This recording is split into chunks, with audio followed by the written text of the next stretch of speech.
आपको समाचार पढ़ना है, न्यूज़पेपर पढ़ना है, मोटा मोटा सब पढ़ लिया कि what is happening, this is happening, this is happening. फिर उसका चिंतन करने लग गए। वो चिंतन कब होगा? जब आपने हर चीज को बहुत ज्यादा पढ़ लिया। वही मैं कह रहा था कि अगर सुबह की क्लास को हाँ, आप ऐसा सुन लो, हाँ, ध्यान में ले लो, चिंतन आता है उस चीज का, चिंतन आएगा ना उस चीज का। लेकिन उसके बाद आपने 4 न्यूज़पेपर पढ़ लिए बैक टू बैक। हाँ तो फिर वो किए कराए पे। So this we need to, why we are focusing so much here on information? क्योंकि कई बार हम कहते हैं मैंने मेडिटेशन भी की, मैंने क्लास भी अटेंड की, मैंने ज्ञान भी सुना, फिर मेरे अंदर चेंज क्यों नहीं आ रहा? हम इतने साल से सुन रहे हैं, इतने साल से हम यहाँ जा रहे हैं, कोई कहता है हम वहाँ जा रहे हैं, हम ये कर रहे हैं, हम वो जो हम कर रहे हैं इट्स गोइंग टू बेनिफिट, फिर वो मुझे बेनिफिट क्यों नहीं मिल रहा है? विच मीन्स मैंने एक ये रॉ मटेरियल इंफॉर्मेशन, थिंकिंग और डूइंग, मैंने सुबह एक रॉ मटेरियल जो डाला प्रोसेस प्लांट में, वो तो बहुत हाई क्वालिटी का था। सारा दिन में रॉ मटेरियल क्या डाला?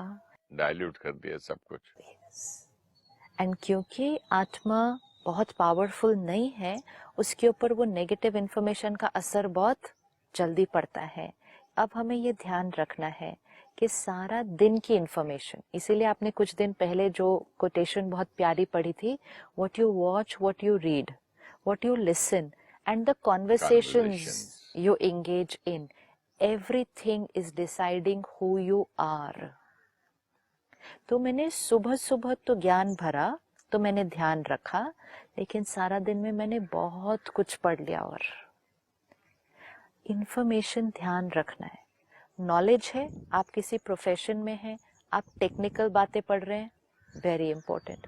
आप मेडिकल प्रोफेशन में हैं, आप हेल्थ से रिलेटेड बातें पढ़ रहे हैं, वेरी इंपॉर्टेंट। लेकिन आप इधर उधर की सिर्फ नेगेटिव बातें अगर पढ़ रहे हैं, वो आत्मा की पावर को डिप्लीट करेगा। वो हमारे प्रोफेशन से कोई रिलेटेड नहीं है, वो हमारे जीवन से भी कोई रिलेटेड नहीं है, वो सिर्फ इधर उधर किसी ने लिखा, कहीं पोस्ट किया, हमने पढ़ा। Today we have to tell ourselves that is depleting me. Sister, जब मैं लोगों को देखता हूँ बोलते हैं कि भाई साहब जरा ये आपने देखा यहाँ क्यों पढ़ा, ये यूं कर लेते, बोलो सब मेरा काम नहीं है, मैं इस डिपार्टमेंट का नहीं हूँ। लेकिन जब नॉलेज फालतू लेनी होती है, तब मैं ये क्यों नहीं बोलता कि ये मेरा काम नहीं है, मेरे काम की चीज नहीं, हटाओ। ये फिल्टर नहीं होता, ये नहीं होता। तो ये हो जाएगा अब, जब हमें उसका रेपरकशन पता होगा। You are in charge and if you don't there is chaos. आज हम क्या कह रहे हैं, बातें तो अपने आप, जैसे आपने पिछली बार कहा, वो फोन पे तो मैसेज आ जाता है, मैं न चाहते हुए भी उसको पढ़ लेता हूँ। ये सब जो शब्द हम यूज करेंगे, तो we are trying to say I am not in charge, I am not choosing. The answer it gives is then there will be chaos. I am not responsible, I can't do it, it's not my fault, ऐसे हो जाता है। Then there will be chaos. अब उसने जो बहुत powerful line कही है, what you encourage, what you delete and what you store. आपका ऑर्बिट, मतलब आपके वातावरण में, आपके आसपास, आपका परिवार, आपका वर्क प्लेस, ये हमारा ऑर्बिट है। आपको चीजें इफेक्ट कर सकती है। ये हमारा ऑर्बिट है ना सारा।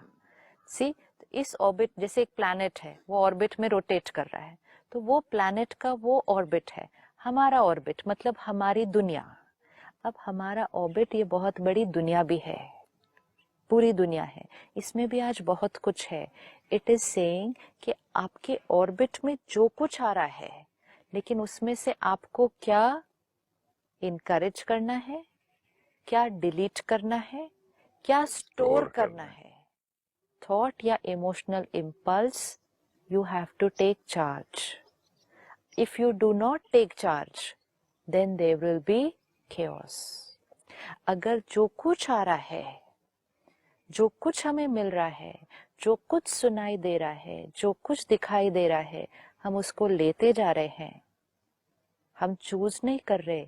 डिलीट क्या करना है, स्टोर क्या करना है, इनकरेज क्या करना है, रिमूव क्या करना है। If we are not taking charge, then there is chaos. chaos किस लेवल पर आएगा? Mental health, physical health, social health.